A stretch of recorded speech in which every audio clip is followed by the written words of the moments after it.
చాలా మంది నోటిఫికేషన్ వస్తుందా, నోటిఫికేషన్ వచ్చిన తర్వాత చూద్దాంలే, నోటిఫికేషన్ వచ్చిన తర్వాత చదువుతాంలే, నోటిఫికేషన్ వచ్చిన తర్వాత బుక్స్ తీసుకుందాంలే, నోటిఫికేషన్ వచ్చిన తర్వాత ఆలోచిద్దాంలే అంటే ఆల్రెడీ 5 లక్షల మంది అభ్యర్థుల్లో చదువుతున్నారు, విపరీతంగా చదువుతున్నారు, మీకు తెలియకుండా చదువుతున్నారు. మీ పక్కనే ఉండి మీతో ఫ్రెండ్షిప్ చేస్తూ మీకు తెలియకుండానే వాళ్ళ వర్క్ చేసుకుంటున్నారు. అంటే మీరు వెనుకబడిపోతున్నారు. చాలా మంది వెనుకబడిపోతున్నారు తెలియక.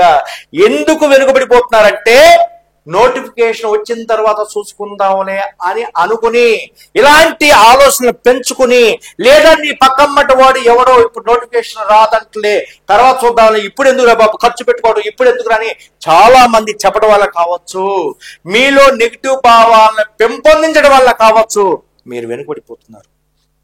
ఇలా వెనకబడిపోతే మీరు ఎప్పుడు కొడతారు? మీ తల్లిదండ్రుల యొక్క కళలను మీరు ఎప్పుడు నిజం చేస్తారు? మీ భార్య బిడ్డలు మీ మీద ఆధారపడతారు, మీరు ఎప్పుడు నిజం చేస్తారు? పొరపాటున మీరు నిరుద్యోగంగా మిగిలిపోతే పరిస్థితులు ఎట్లా ఉంటాయో ఆలోచించండి. మీ పిల్లల్ని స్కూల్లో చేర్పించాలంటే ఫీజు కట్టాలి, ఫ్యామిలీని పోషించాలంటే డబ్బు కావాలి, ప్రతిదానికి డబ్బు. బండి బైకు ఒక చోట నుంచి ఇంకో చోటకి వెళ్ళాలంటే పెట్రోల్ ఏ విధంగా అవసరమో, మనిషి జీవించాలి అంటే డబ్బు అనేటటువంటి ఆక్సిజన్ లాగా పనిచేస్తుందండి. మనిషి బ్రతకాలంటే ఆక్సిజన్ కావాలి, మనిషి జీవించాలంటే ఆక్సిజన్ కావాలి.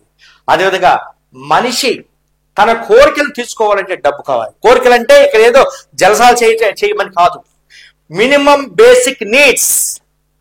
మీ ఫ్యామిలీకి కావాల్సినటువంటి మినిమం బేసిక్ ఏంటి? మినిమం బేసిక్స్ ఏంటి?